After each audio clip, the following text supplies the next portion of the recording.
Hello, Fort Stewart.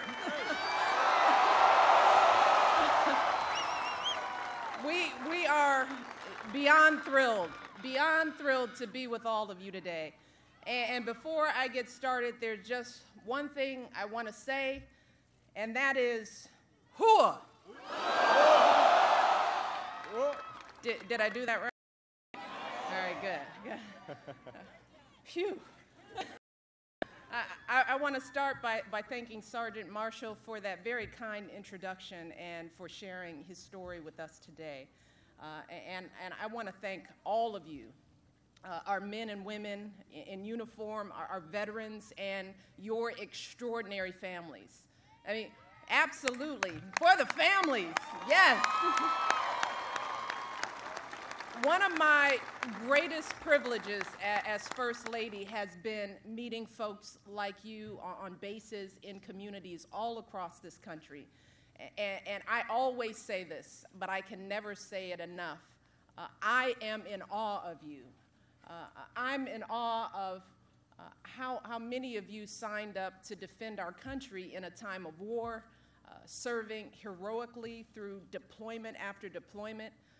I'm in awe of your families, the spouses who run their households all alone, the kids who step up at home and succeed at school and stay strong through all the challenges they face. With their service, they make your service possible. And I'm also in awe of our veterans because I know that your service doesn't end when you hang up your uniform. For so many of you, your whole life is a tour of duty. And as you become leaders in our communities and continue to give back to our country, you keep serving. And like so many Americans, the more I've learned about the sacrifices you all make, the more I wanted to find a way to express my gratitude, and that's not just with words, but with action. And that's why last year, Jill Biden and I started joining forces. It's a nationwide campaign to recognize, honor, and support our veterans, our troops, and our military families. And I have to tell you, we had barely even finished announcing this campaign when we were inundated with offers to help. I mean, so many people wanted to step up and show their appreciation that we hardly knew where to begin. In our first year alone, more than 1,600 businesses hired more than 60,000 veterans, and they pledged to hire at least 170,000 more in the coming years.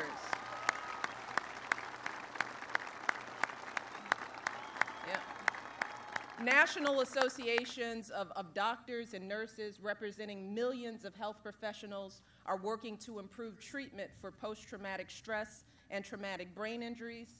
We've had TV shows like Extreme Makeover Home Edition, Sesame Street, organizations like NASCAR and Disney. They're working to share the stories of our military families with the rest of the country. And these are just a few examples out of thousands all across the country. So if I can leave you with just one message today, I want you all to know that America does have your backs. And we are just getting started. We are going to keep at this, keep on working every day to serve all of you as well as you have served this country. And the man who has been leading the way is standing right next to me.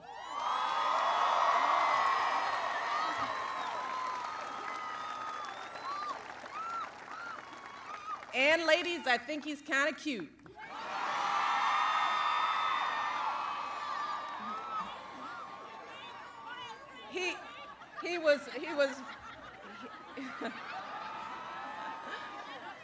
He was fighting for all of you long before he ever became president.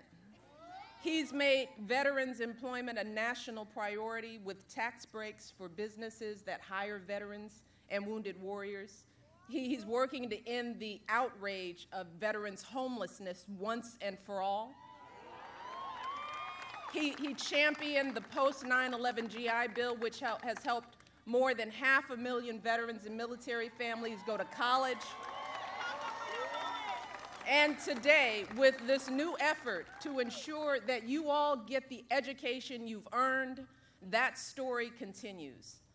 So please join me in welcoming your strongest advocate, your commander-in-chief, and our president, my husband, Barack Obama. Thank you. You want to hand it to me? Okay.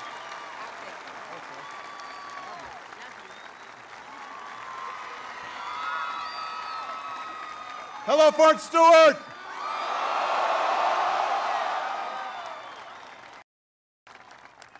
Oh, it is good to be here at Fort Stewart. First of all, how about the First Lady, Michelle Obama? Hooah! She is a tough act to follow. Gentlemen, for the gentlemen out there who are not yet married, let me just explain to you, your goal is to improve your gene pool by marrying somebody who is superior to you. Isn't that right, gentlemen?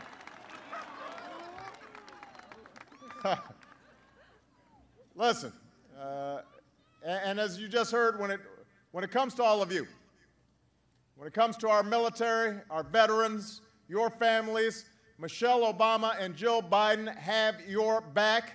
They are working tirelessly to make sure that our military families are treated with the honor and respect and support that they deserve, and I could not be prouder of all the efforts that they've been making on their behalf.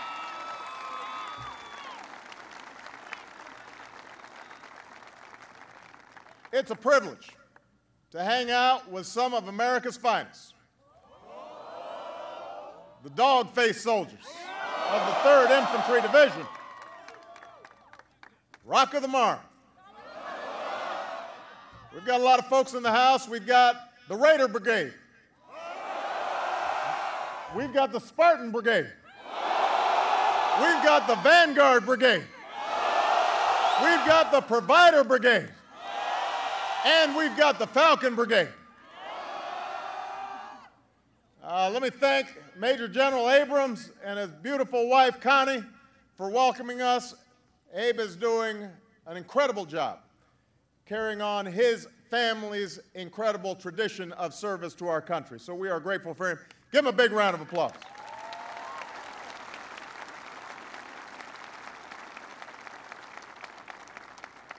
I want to thank Command Sergeant Major Ed Watson and his beautiful wife, Sharon. I want to thank someone who's made it her life's mission to stand up for the financial security of you and your families, somebody who knows a little bit about military families and military service. And actually, this is a homecoming for her because she spent over 3 years when they were posted down here. Holly Petraeus is in the house. I want you guys to give her a big round of applause.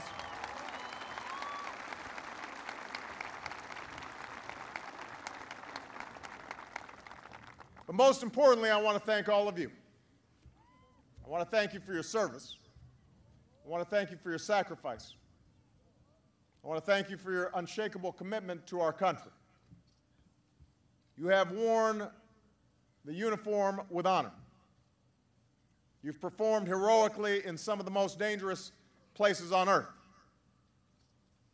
You have done everything that has been asked of you and more, and you have earned a special place in our nation's history. Future generations will speak of your achievements. They'll speak of how the 3rd Infantry Division's thunder run into Baghdad signaled the end of a dictatorship, and how you brought Iraq back from the brink of civil war. They'll speak of you and your service in Afghanistan and in the fight against al-Qaeda, which you have put on the path to defeat. And to the members of the Special Operations Forces community, while the American people may never know the full extent of your service, they will surely speak of how you kept our country safe and strong and how you delivered justice to our enemies. So history will remember what you did, and so will we. We will remember the profound sacrifices that you've made in these wars. And Michelle and I just had a few moments at the Warriors Walk, paying tribute to 441 of your fallen comrades, men and women who gave their last full measure of devotion to keep our nation safe. And we will remember them. We will honor them, always. And our thoughts and prayers also go out to the troops from Fort Stewart who are serving so bravely right now, as we speak, in Afghanistan.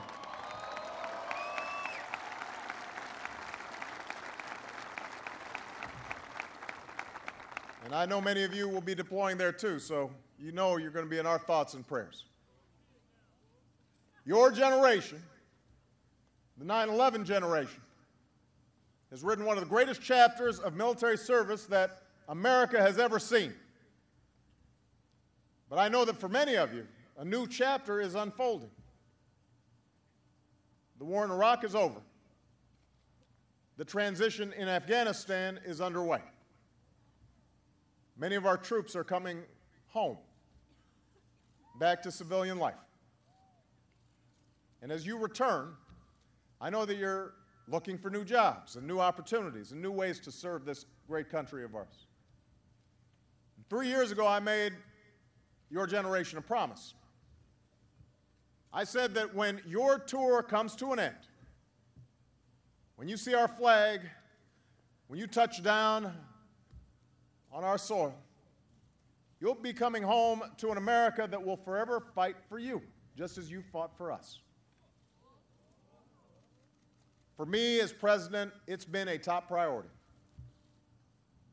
It's something I worked on as a senator, when I served on the Veterans Affairs Committee. It's something I continue to this day. Since I took office, we've hired over 200,000 veterans to serve in the federal government.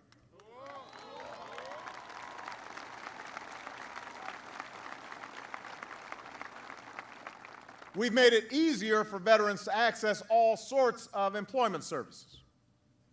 You just heard how Michelle and Jill have worked with businesses to secure tens of thousands of jobs for veterans and their families. And with support from Democrats and Republicans, we've put in place new tax credits for companies that hire veterans. We want every veteran who wants a job to get a job. That's the goal.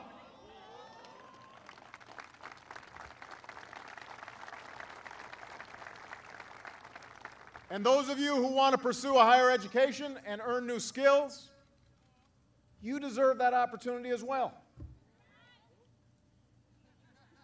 Like General Abrams' dad, my grandfather, the man who helped raise me, served in Patton's Army. And when he came home, he went to school on the GI Bill, because America decided that every returning veteran of World War II should be able to afford it. We owe that same commitment to all of you. So as president, I've made sure to champion the post-9/11 GI Bill. And with that bill and the tuition assistance program, last year we supported more than 550,000 veterans and 325,000 service members who are pursuing a higher education.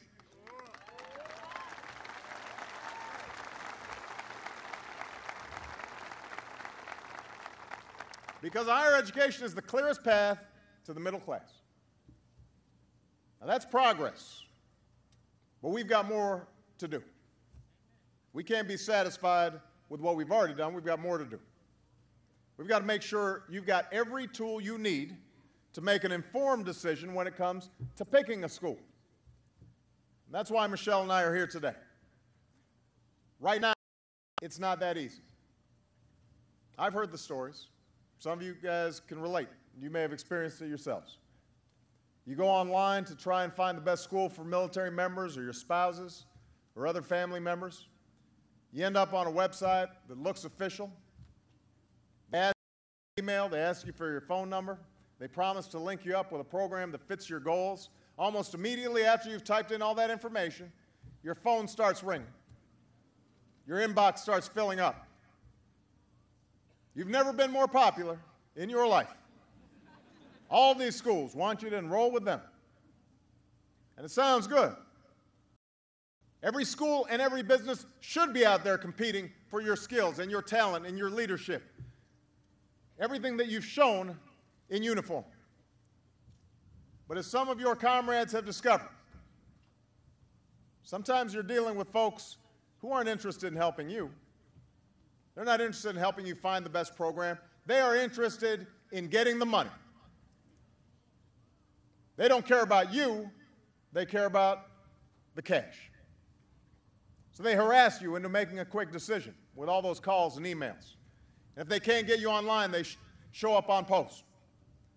One of the worst examples of this is a college recruiter who had the nerve to visit a barracks at Camp Lejeune and enroll Marines with brain injuries, just for the money.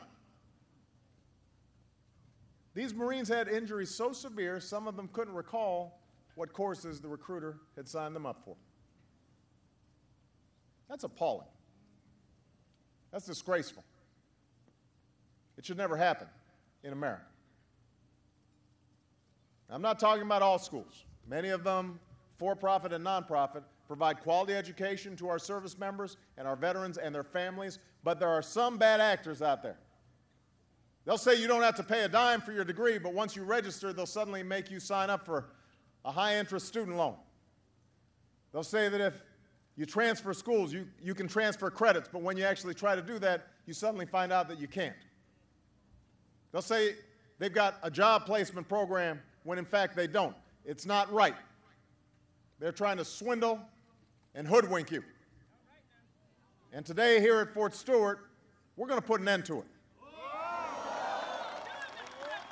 We're putting an end to it.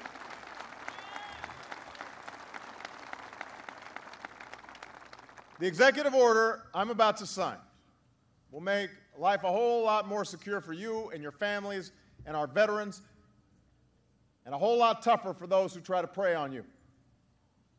Here's what we're going to do. First, we're going to require colleges that want to enroll members of our military or veterans or your families to provide clear information about their qualifications and available financial aid. You'll be able to get a simple fact sheet called Know Before You Owe. Know Before You Owe. And it will lay out all the information that you need to make your own choices about how best to pay for college. Second, we're going to require those schools to step up their support for our students. Provide a lot more counseling. If you've got to move because of a deployment or a reassignment, they've got to help you come up with a plan so that you can still get your degree.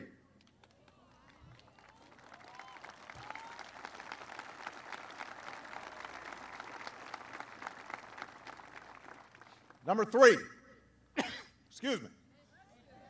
Number three, we're going to bring an end to the aggressive and sometimes dishonest recruiting that takes place. We're going to up our oversight of improper recruitment practices. We're going to strengthen the rules about who can come on post and talk to service members. And we're going to make it a lot easier for all of you to file complaints and for us to take action when somebody's not acting right. This is about making sure you succeed, because when you succeed, our country succeeds. It's that simple. After all, at the end of World War II, so many Americans like my grandfather came home to new opportunities. Because the original GI Bill, by 1947, half of all Americans who enrolled in college were veterans. And you know what? They did pretty well. They rose to become presidents and Supreme Court justices and Nobel Prize winners.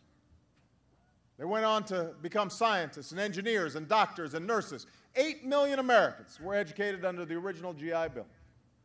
And together they forged the backbone of what would become the largest middle class that the world had ever seen. They built this country. They turned us into that economic superpower. And we can do it again. Now, we face tough times.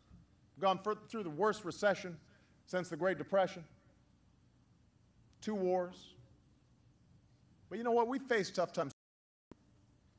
And all of you know something that America should never forget.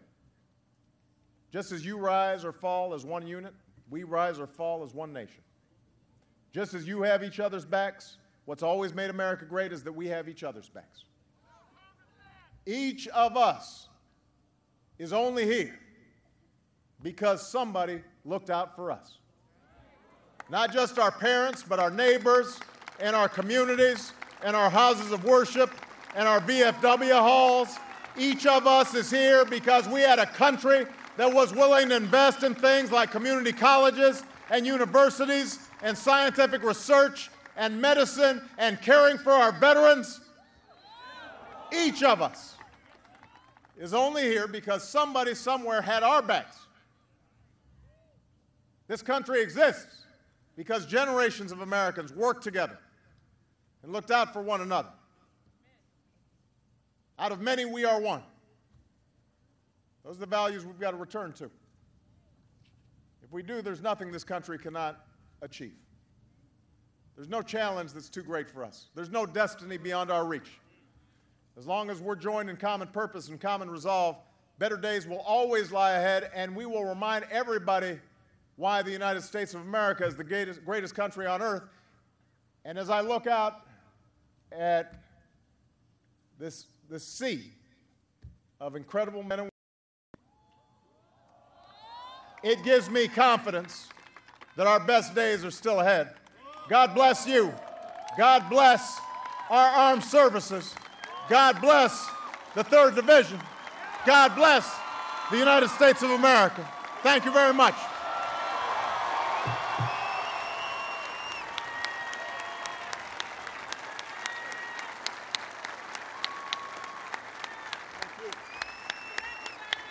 And now I'm going to sign this executive order.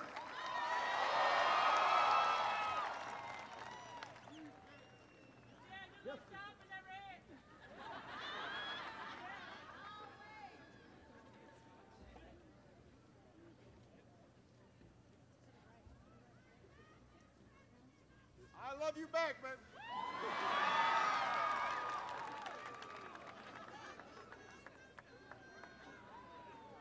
All right, we ready? Okay, you guys squeeze in here. Don't be too far away.